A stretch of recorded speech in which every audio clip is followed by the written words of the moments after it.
महिला बालकल्याण मंत्र्यांनी बोलायला हवं, कारण महिला बालकल्याण मंत्र्यांचे वडील त्यांचे भक्त होते. विशेषतः महिलांवरती अत्याचार झालेले आहेत. त्याच्यामुळे महिला आणि बालकल्याण मंत्री ज्या कोणी असतील त्यांनी त्याच्यावरती आपली भूमिका स्पष्ट करावीच लागेल. महाराष्ट्रात खराब फाईल्सचा विषय अजूनही संपत नाही, म्हणजे तो रोज वाढतो आहे. रोज नवीन नवीन नावं येत आहेत आणि त्या आता आणखी एक नावाची भर पडली ते म्हणजे विधान परिषदेच्या उपसभापती डॉक्टर नीलम. त्यांनाच बोलू द्या ना त्याच्यावर. ज्या विषयासंदर्भात बघा, ह्याच्यामध्ये आता कोण लपून राहिले? हमाम में सब नंगे, तसे सगळेच नग्न झालेत त्या खराच्या हमाममध्ये. कोणाकोणाची नावं घेणार आहात तुम्ही? फक्त मी एवढंच म्हणेन की खरातने जी नावं घेतलेली आहेत त्यांच्याकडे कोण कोण येत होते, कोणाकोणाचे नंबर, ते पोलिसांनी किंवा SITने जाहीर करावं, एवढंच मी सांगेन. मी कोणाची व्यक्तिगत या प्रकरणात मात्र महिला बालकल्याण मंत्री अजूनही बोलताना दिसत नाहीये. महिला बालकल्याण मंत्र्यांनी बोलायला हवं, कारण महिला बालकल्याण मंत्र्यांचे वडील त्यांचे भक्त होते. आपण पाहिलं असेल त्याही भक्त आहेत. पण विशेषतः महिलांवरती अत्याचार झालेले आहेत, महिलांचं शोषण झालेलं आहे.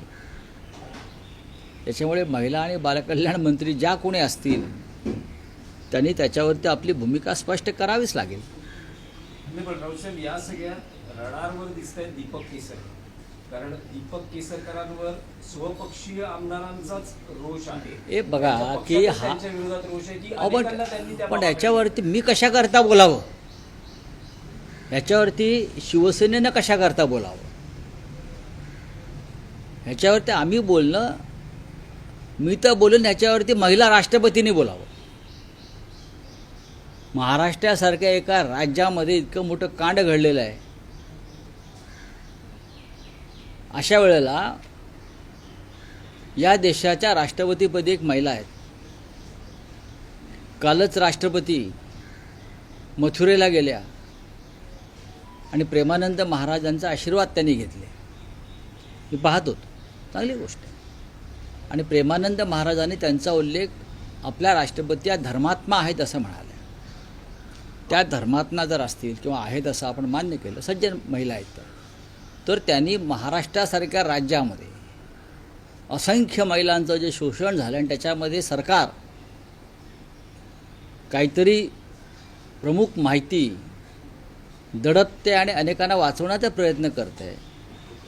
अशा वेळेला राष्ट्रपतींनी राज्यपालांना निर्देश दिले पाहिजे आणि राज्यपालांनी याच्यामध्ये हस्तक्षेप केला पाहिजे या संपूर्ण प्रकरणाला. एचटीला मारलं तर खराब सोबत होऊ शकतं असं देखील विजय वडेट्टीवार म्हणतात. विजय वडेट्टीवार बोलतात म्हणजे खरं असेल. जेफ्री एप्स्टाईनला तुरुंगात मारलं हे खरं आहे आणि जगभरातल्या नेत्यांची नावं त्याच्यामध्ये होती, त्यात भारतातलेही नेते होते. ती मोठी सुपारी होती. खराच्या बाबतीमध्ये सुद्धा अनेक राजकारणी, उद्योगपती, IAS, IPS असे अनेक लोक त्याच्यामध्ये फसलेले आहेत. पण मला असं वाटतं की नाशिकचे पोलीस आयुक्त संदीप कर्णिक यांनी सुरुवातीपासून या प्रकरणात तपासाची जी दिशा पकडली आणि त्या खरात बाबाला अक्षरशः मोडून काढला. आपण बघितलं असेल मोडलेला चालताना तो. त्याच्यामुळे तुरुंगातसुद्धा, जेलमध्ये सुद्धा त्याची विशेष काळजी घेतली जाईल. तुरुंगात त्याच्यावरती हल्ला होणं किंवा त्याला मारणं हे सरकारला परवडणारं नाही आहे असं विजय वडेट्टीवार म्हणतात. म्हणजे विजय वडेट्टीवारांच्याकडे माहिती असेल त्या संदर्भात. ते विरोधी पक्ष नेते होते, ज्येष्ठ नेते काँग्रेस पक्षाचे आहेत, त्यांच्याकडे माहिती असल्याशिवाय ते बोलणार नाहीत. या प्रकरणाची एकंदर व्याप्ती, या सगळ्या प्रकरणात आलेली मोठी नावं, तुम्ही उपमुख्यमंत्री एकनाथ शिंदेची चौकशी व्हावं असं देखील म्हटलं होतं. या सगळ्या गोष्टींच्या पार्श्वभूमीवरती खरातच्या सुरक्षेसंदर्भात काही उपाययोजना बघा, खरात म्हणजे का राष्ट्रपती आहे का? जीवाला धोका असल्याचं म्हटलं. खरात म्हणजे राष्ट्रपती नाही ना. तुरुंग अधिकारी बघा, ही तुरुंगाची जबाबदारी असते. तुरुंग व्यवस्थापन, जेल पोलीस ते बघतील. खरातच्या सुरक्षेवरती बोलण्याचा इथे संबंध काय, किंवा कसाबच्या सुरक्षेवरती बोलण्याचा संबंध काय. कसाबसाठी ते स्पेशल जेल उभारला होता, कसाबसाठी ऑर्थो रोडला, आणि कसाबला फाशी दिल्यावर त्या जेलमध्ये आम्हाला ठेवलं. त्याच्यामुळे आता कसाबला फाशी झाल्यावरती त्या जेलमध्ये कोणी जाणार आहे राजकारणी, तेवढंच बघा. राऊत साहेब, तुम्ही कसाबचा उल्लेख केलात म्हणून तुमच्या पुस्तकामध्ये एक चॅप्टर आहे कसाबची बिर्याणी. अम्मा तुम्हाला काही कसाबच्या ट्रीटमेंटबद्दल त्यावर तुम्ही लिहिलेलं आहे की कशा पद्धतीने आता खरातवरून कसाबवरती कसे काय आलात तुम्ही? तुमच्या पुस्तकात तो चॅप्टर आहे त्या म्हणून पुस्तकासंदर्भात विशेष एकदा माझ्याशी तुम्ही चर्चा करा. मी तुम्हाला अनेक धक्कादायक गोष्टी सांगेन तुरुंगातल्या. त्याच्यावरती परवा दिल्लीमध्ये व्यासपीठावर चर्चा झाली. त्याच्यामध्ये केजरीवाल साहेब होते आमचे, कपिल सिब्बल साहेब, संजय सिंग, डेरेक ओब्रॉन, असे अनेक लोक त्याच्यात होते चर्चेला, आणि त्यांनी तुरुंगातले आपले अनुभव सांगितले. राऊत साहेब, शरद वंशींनी भाजपला इशारा दिलाय. शरद वंशींनी भाजपला इशारा दिलाय.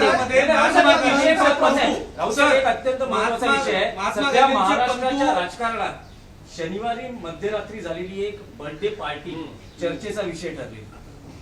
त्याचे जे फोटो बाहेर येत आहेत, त्या पार्टीला आदित्य ठाकरे यांची विशेष उपस्थिती त्या हाही चर्चेचा संदर्भात त्या विषय. संदर्भात काल माझी भूमिका आणि मत व्यक्त केलं आहे. परत बोलणार नाही. सेंट्रल फोर्सेसच्या संदर्भात जे एक विधेयक येतं त्या संदर्भात तुम्ही खूप महत्वाचं विधान केलं. सेंट्रल फोर्सेसमध्ये, आर्म फोर्सेसमध्ये अनरेस्ट आहे अशा प्रकारचं तुम्ही विधान केलं होतं. नेमकं काय समजायचं? सेंट्रल आर्म पोलीस फोर्स, त्याच्यामध्ये CISF येतं, सेंट्रल रिझर्व्ह पोलीस फोर्स येतो, Indian Tibetan border police force येतो, असे सगळे फोर्सेस येतात. आणि हे सगळे फोर्सेस आपले विमानतळं, सार्वजनिक आपले जे पब्लिक सेक्टर्स आहेत, म्हणजे BARC पासून सगळं, संसद, बॉर्डर सिक्युरिटी फोर्स, सीमा सुरक्षा दल, ह्या संदर्भात एक बिल काल लोकसभेत आणि राज्यसभेत मंजूर करण्यात आलं. आम्ही त्याला विरोध केला. याचं कारण असं आहे की या सगळ्या फोर्सेसची प्रतिष्ठा धुळीस मिळवण्याचं काम केलं, आणि या सगळ्यांच्या प्रमुख म्हणून IPS अधिकाऱ्यांना आणण्याचा निर्णय झाला. याला या सगळ्या फोर्सेसचा विरोध आहे. म्हणजे लढणे को हम और खाने को तुम अशी ही भूमिका थोडक्यात दिसते. आतापर्यंत पुलवामामध्ये कोण बळी गेले? हाच फोर्स बळी गेला ना. 40 जण जे गेले बळी, हेच गेले. नक्षलवाद्यांच्या लढाईमध्ये कोण असतं? हाच फोर्स असतो सगळा ठिकठिकाणी. अनेक VIPंच्या सुरक्षेमध्ये कोण असतं? हाच फोर्स आहे. संसदेची सुरक्षा ह्याच लोकांकडे आहे.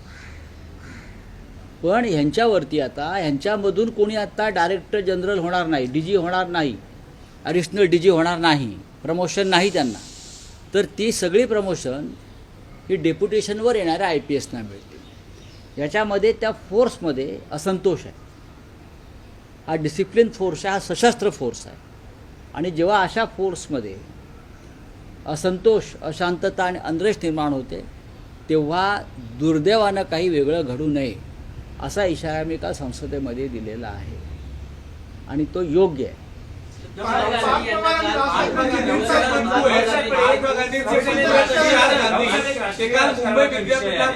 की अमेरिकेची जनता ही ट्रम्प यांच्या विरोधात रस्त्यावर उतरलेली आहे.